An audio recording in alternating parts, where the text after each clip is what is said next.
Selamat sore untuk kita semua. Perkenalkan, nama saya Martina Risna Merisa Lursulanggo. Saya dari kelas 2022A program studi PG PAUD dengan NPM 22105.026. Pada hari ini saya akan menjelaskan tentang 9 kecerdasan majemuk. Kita akan belajar bersama tentang 9 kecerdasan majemuk yang dikemukakan atau yang dikaji oleh Howard Gardner. Namun sebelum kita belajar bersama, kita harus tahu kenapa Howard Gardner mengkaji teori ini.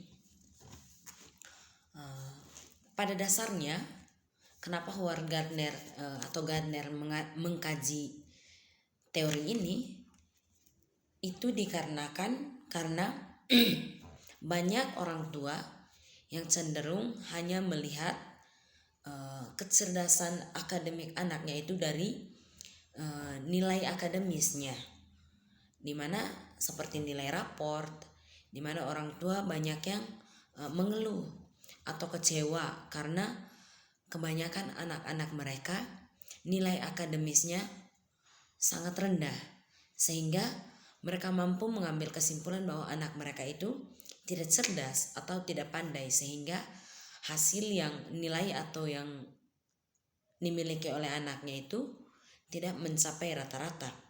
Sehingga berangkat dari pandangan itu, Gardner dengan bukunya yang mengkaji tentang 9 kecerdasan manusia mengungkapkan bahwa manusia itu sejak lahir sudah memiliki kemampuan yang berbeda-beda. Kemampuan manusia itu tidak hanya sebatas dilihat dari nilai akademisnya saja, tetapi manusia juga mempunyai kecerdasan-kecerdasan yang unik tersendiri yang tidak hanya nilai di atas kertas. Oleh karena itu, saya mengajak teman-teman untuk kita belajar bersama tentang ke-9 kecerdasan majemuk ini yang dikaji oleh Gardner. Pada dasarnya, kecerdasan majemuk merupakan sebuah teori yang dikemukakan oleh ahli psikologis maksudnya, yakni Howard Gardner. Howard Gardner dalam bukunya itu yang menjelaskan tentang 9 kecerdasan manusia,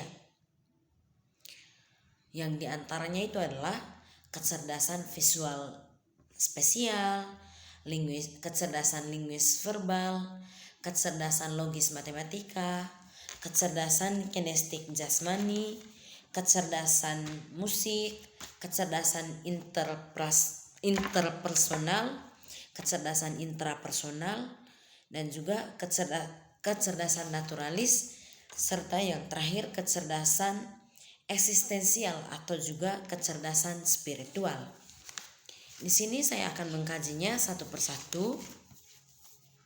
Apa sih yang dimaksud dengan kecerdasan visual spasial atau kecerdasan lainnya? Yang pertama, kecerdasan visual spasial. Kecerdasan ini adalah di mana anak yang memiliki kecerdasan ini adalah anak yang pandai membuat atau memecahkan petunjuk-petunjuk arah atau persoalan yang berkaitan dengan bagan, video, gambar, dan anak-anak yang seperti ini adalah anak-anak yang menyukai dunia seni, di mana karakteristik yang mereka miliki itu adalah mereka adalah anak-anak yang suka menulis, juga suka membaca. Mereka juga suka menyusun teka-teki yang notabene seperti contohnya teka-teki silang atau juga puzzle. Mereka juga memiliki kecerdasan atau mampu menafsir sebuah gambar grafik dengan baik dan juga cermat. Mereka juga pandai melukis, menggambar, intinya yang berkaitan dengan kesenian. Mereka juga mampu mengenali sistem pola atau gambar bagan dengan mudah. Anak-anak seperti ini cenderung kita mengenal mereka atau hal-hal yang sering kita lihat dalam diri anak yang seperti ini adalah anak-anak yang hobi menulis, hobi menggambar, yang hobi mewarnai gambar, pokoknya mencintai yang namanya dunia seni. Kebanyakan anak-anak atau orang-orang yang memiliki kecerdasan ini, mereka adalah orang-orang yang mencintai dunia seni, yang notabene pekerjaannya itu nanti kalau mereka sudah besar, mereka memiliki hobi seperti fotografer, mencintai seniman, yang hobi melukis. Itu adalah karakteristik atau ciri-ciri anak atau orang-orang yang memiliki kecerdasan visual spasial. Yang kedua, kecerdasan linguistik verbal. Kecerdasan ini adalah kecerdasan di mana anak mampu menggunakan kata-kata dengan baik itu saat menulis atau saat berbicara. Anak dalam kecerdasan seperti ini, mereka adalah anak-anak yang pandai untuk bercerita, pandai menyampaikan informasi, menghafal informasi yang mereka dengar, dan juga suka membaca. Setelah mereka mendengarkan informasi, mereka dengan cepatnya atau dengan spontannya mampu menyampaikan informasi itu kepada orang lain. Ciri-ciri lain yang dimiliki oleh anak-anak yang memiliki kecerdasan linguistik verbal ini adalah anak-anak yang suka membaca juga, suka menulis, mampu menjelaskan sesuatu dengan baik. Terus mereka juga pandai memiliki hobi humoris orangnya. Yang juga yang ketiga, mereka itu pandai berdebat, mampu memberikan pidato.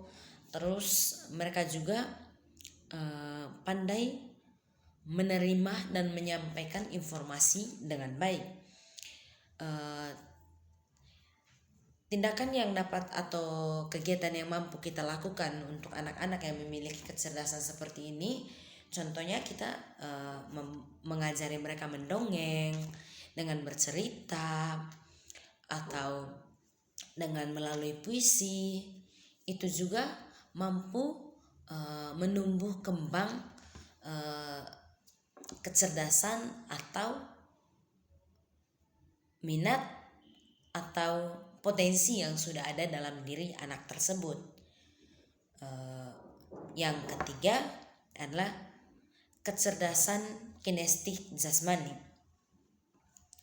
Kecerdasan kinestik jasmani ini adalah kecerdasan di mana seorang anak yang memiliki kecerdasan ini, mereka adalah anak-anak yang mempunyai potensi menjadi atlet atau olahragawan. Pasalnya, mereka adalah anak-anak yang lihai dalam gerakan tubuh.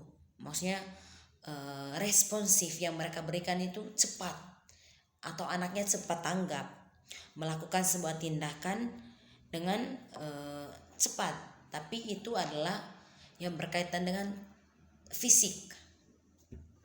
Karakteristik yang dimiliki oleh anak-anak seperti ini, diantaranya mereka itu anak-anak yang terampil atau gesit dalam hal menari, berolahraga.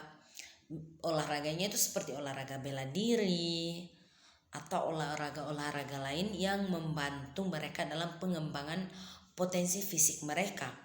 Yang kedua, mereka itu adalah orang-orang yang mampu menciptakan sesuatu dengan tangan mereka. Mereka juga memiliki kondisi fisik yang baik, kondisi fisik yang kuat, sehingga mereka mampu mengembangkan potensi yang ada dalam diri mereka.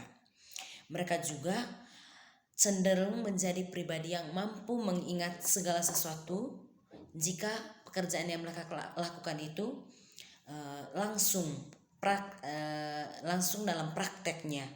Tidak hanya sekedar mereka mendengar pembelajaran, tetapi mereka langsung dengan praktikum, sehingga apa yang mereka dapatkan dari pembelajaran itu lebih mudah mereka ingat ketika mereka terapkan secara langsung.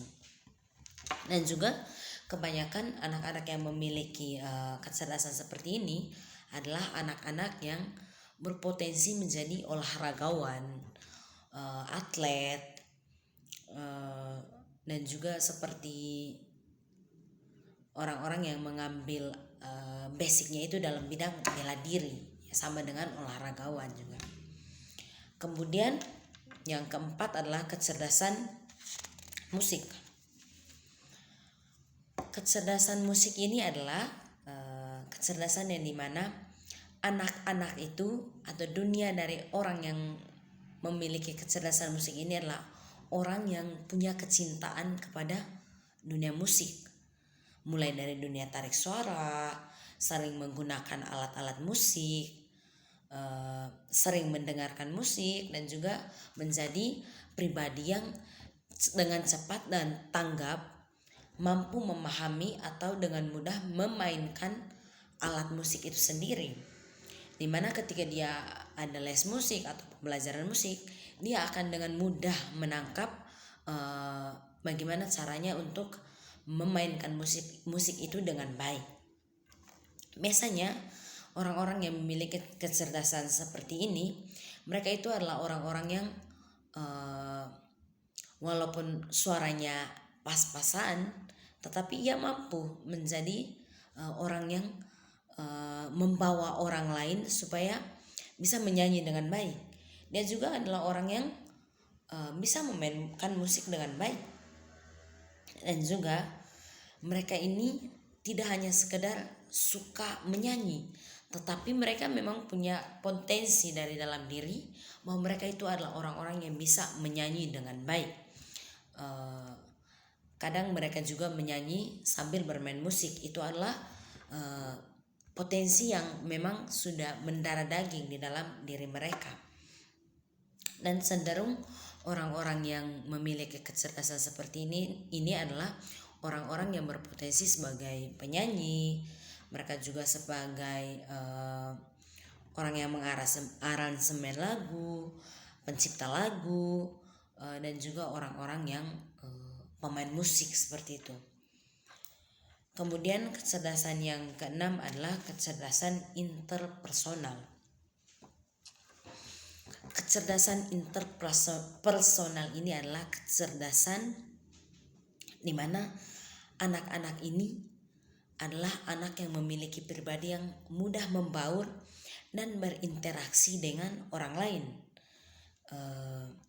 Kemungkinan anak-anak yang memiliki kecerdasan interpersonal ini adalah anak-anak yang mampu mengontrol emosi mereka ketika mereka berada bersama orang lain. Terus mereka itu memiliki keinginan dan niat yang baik saat berkomunikasi dengan orang-orang di sekitar mereka.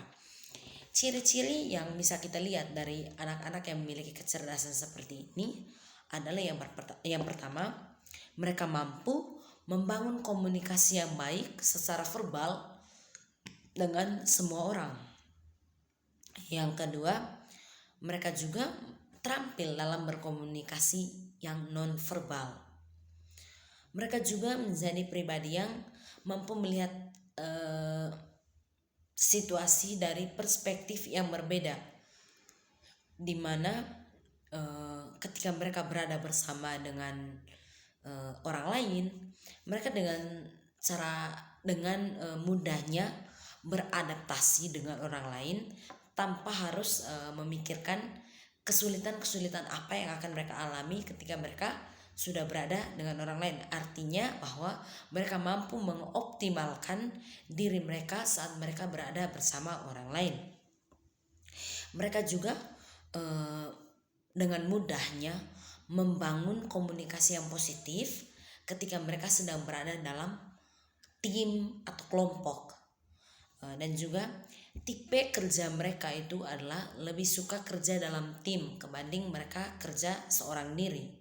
Bekerja sama adalah tipikal atau pribadi yang sudah ada dalam diri mereka ketika mereka berada bersama orang lain. Itu adalah ciri-ciri dari anak-anak yang memiliki kecerdasan seperti ini. Dan potensi yang sering kita lihat dari orang-orang yang memiliki kecerdasan seperti ini adalah orang-orang yang berpotensi sebagai kontraktor, bekerja di perusahaan, kepala kantor, atau dalam grup-grup atau yang notabene komunikasi yang dilakukan itu adalah tidak sendiri tetapi dengan banyak orang, dengan tim, dengan kelompok. Kemudian kecerdasan yang keenam adalah kecerdasan intrapersonal. Kecerdasan intrapersonal ini adalah kecerdasan atau kemampuan yang berhubungan dengan kesadaran diri, di mana anak mampu melihat kembali ke dalam dirinya, memahami setiap kekuatan, kelemahan, kelebihan, kekurangan yang ia miliki dalam dirinya sendiri, juga mampu memotivasi dirinya sendiri dan melakukan tindakan atau menyadarkan diri sendiri dengan cara mendisiplinkan diri. Ciri-ciri yang dimiliki oleh anak-anak seperti ini adalah anak-anak yang memiliki kecerdasan seperti ini, mereka sering menulis buku harian, yang dimana fungsi atau tujuan dari buku harian itu mereka mengoreksi diri mereka, melihat kembali dalam diri mereka apa kelebihan, apa kekurangan, atau situasi apa yang sedang terjadi dalam diri mereka, sehingga mereka mampu mencari solusi atau jalan keluar untuk menghadapi persoalan yang sedang terjadi dalam dirinya. Kemudian anak-anak yang memiliki kecerdasan seperti ini adalah anak-anak yang mampu berpikir positif untuk dirinya sendiri, bertanggung jawab untuk setiap persoalan yang ia hadapi tanpa harus membebankannya kepada orang lain. Dan juga dia sering menyendiri, memikirkan jalan keluar mana untuk menyelesaikan persoalannya sendiri. Anak-anak seperti ini juga cenderung menjadi pribadi yang mandiri karena sudah mampu mengorganisirkan segala kegiatannya itu bersifat pribadi tanpa harus menyibukkan banyak orang, tapi lebih kepada melihat kembali dalam diri, lebih kepada introspeksi diri, lebih kepada pribadinya sendiri, tidak selalu ke orang lain. Anak-anak ini juga memiliki hobi atau kesenangan yang bersifatnya pribadi, tidak terlalu suka dengan kegiatan-kegiatan yang punya hubungan dengan orang banyak. Kemudian anak-anak yang memiliki kecerdasan seperti ini memang cenderung mereka menjadi pribadi yang pendiam, yang menyendiri, yang lebih banyak memikirkan hal-hal yang sifatnya pribadi, atau kadang anak-anak yang memiliki kecerdasan seperti ini juga egoismenya tinggi karena hanya memikirkan tentang pribadinya. Kemudian kecerdasan yang ketujuh adalah kecerdasan naturalis. Kecerdasan naturalis ini adalah kecerdasan di mana anak-anaknya itu sangat mencintai dunia atau lingkungan atau alam yang ada di sekitarnya. Di dalam alam itu ia juga mencintai yang namanya segala jenis tumbuhan atau binatang yang ada di dalam alam tersebut. Di sini juga anak-anak yang memiliki kecerdasan naturalis seperti ini, mereka mempunyai kemampuan untuk mengenali, membedakan, membuat kategori terhadap apa yang ia jumpai di alam atau di lingkungan yang ia temukan. Di mana mereka yang memiliki kecerdasan ini mampu memahami dan mengamati alam serta menggunakan secara produktif tentang kebutuhan atau segala jenis marga satwa yang ada di alam. Ciri-ciri dari anak yang memiliki kecerdasan seperti ini adalah salah satunya di mana yang pertama, mereka itu mencintai lingkungan dan segala jenis yang ada di dalam lingkungan itu sendiri. Yang kedua, mereka suka memelihara tanaman dan juga memelihara binatang atau hewan. Mereka juga cenderung menjadi pribadi yang mampu mengenal dan membedakan nama berbagai jenis binatang atau spesies yang ada di alam, baik itu jenis tumbuhan maupun jenis binatang, dari yang terkecil maupun yang terbesar. Mereka juga itu cenderung senang berkarir di bidang biologis, bidang ekologi, bidang kimia, botani, dan potensi yang mereka miliki itu cenderung mengarah ke yang orang-orang yang mampu bereksperimen atau bereksplorasi dengan lingkungan di sekitar mereka. Mereka juga senang menggunakan alat-alat peraga seperti teleskop, komputer, mikroskop untuk mempelajari atau meneliti jenis-jenis spesies atau penemuan-penemuan baru yang mereka dapatkan dari alam yang mereka temukan atau saat mereka menjelajah alam. Mereka juga suka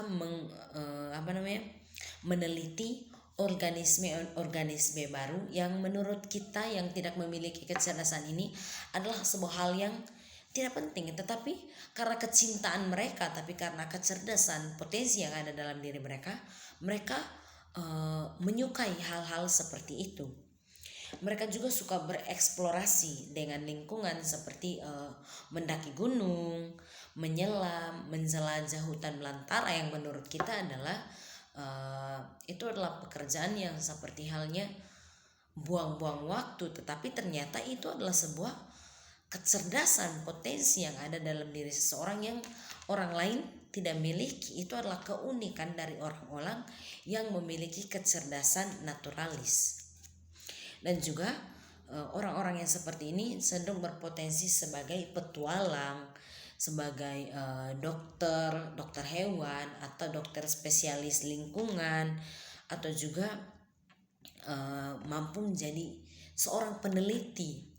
Ini adalah tipikal orang yang memiliki kecerdasan naturalis. Kemudian orang-orang seperti ini juga cenderung menjadi orang yang seorang penemu atau seorang yang suka bereksperimen sehingga menghasilkan sesuatu. Kemudian kita lanjut, kecerdasan yang ke-8 itu adalah kecerdasan eksistensial atau kecerdasan spiritual. Kecerdasan ini adalah kecerdasan di mana anak dengan kecerdasan ini suka mempertanyakan eksistensi manusia, seperti manusia itu asal usulnya dari mana, atau peranan manusia dalam dunia itu seperti apa. Mereka itu mempertanyakan manusia itu datangnya dari mana dan akan berakhir di mana, atau menceritakan tentang awal dan akhir manusia. Di mana kecerdasan ini juga mereka itu adalah anak-anak yang berpikir kritis, logis, dan berpikir filosofis, di mana mereka mempunyai kemampuan untuk melihat atau menjelaskan fenomena tentang sesuatu yang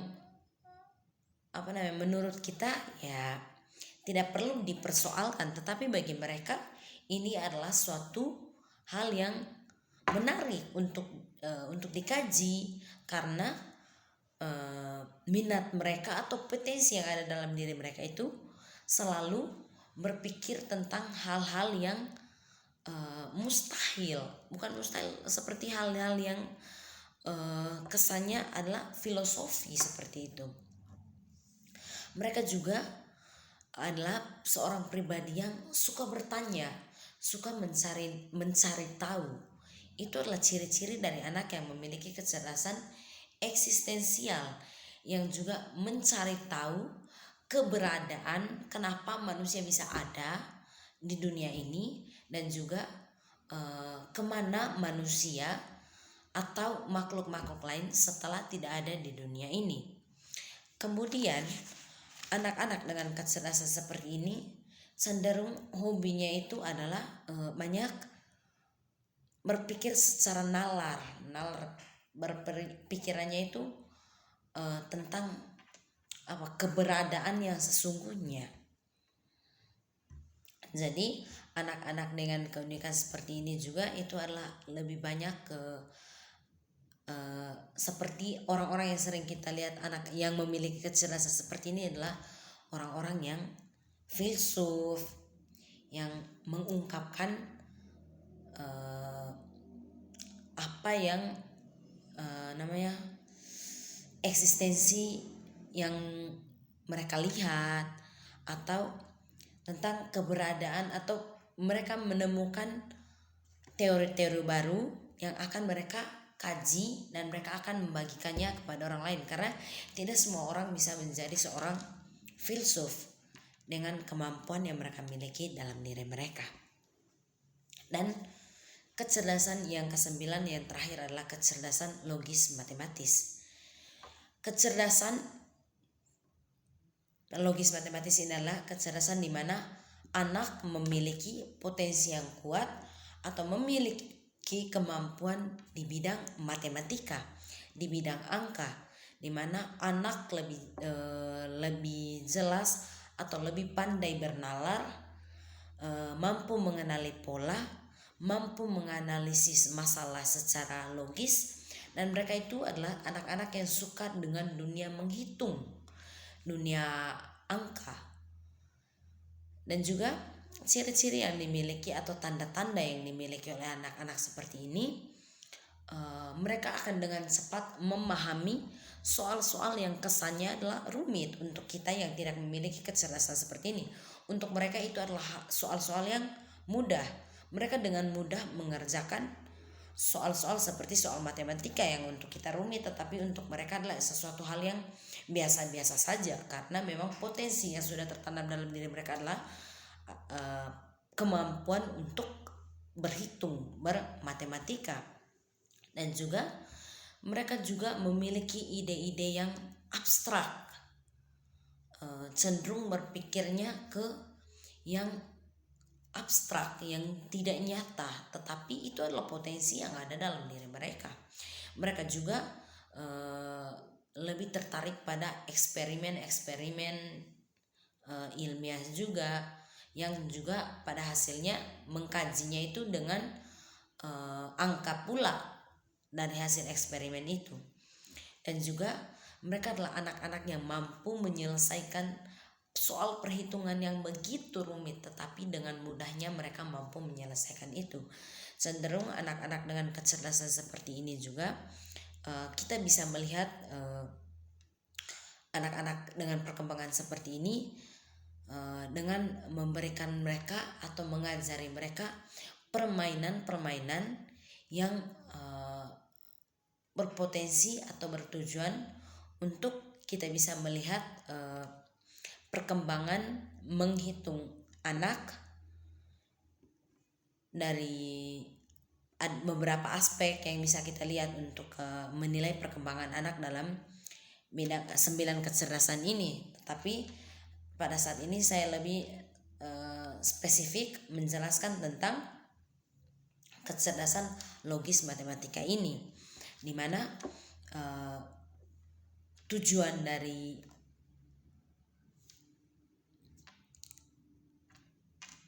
Howard Gardner itu mengkaji teori-teori ini adalah untuk kita semua melihat dari kemampuan-kemampuan yang dimiliki anak, sehingga kita mampu membedakan bahwa anak ini kecerdasannya itu di mana.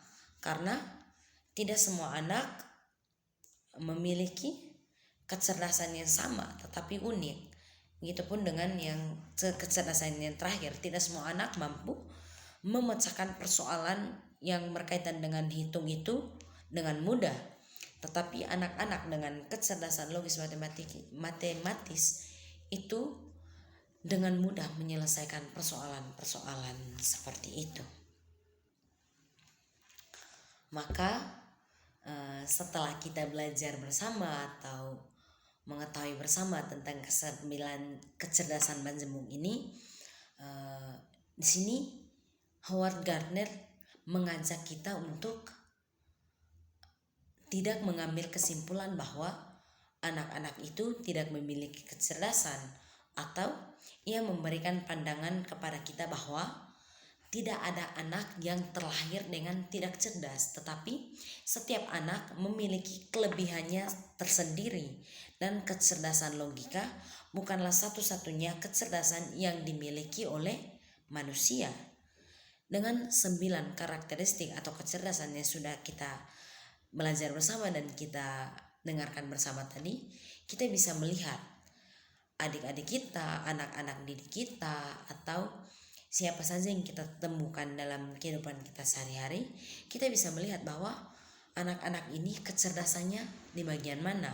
Itu juga memampukan kita untuk kita juga melihat ke dalam diri kita kecerdasan apa yang kita miliki, dan kita juga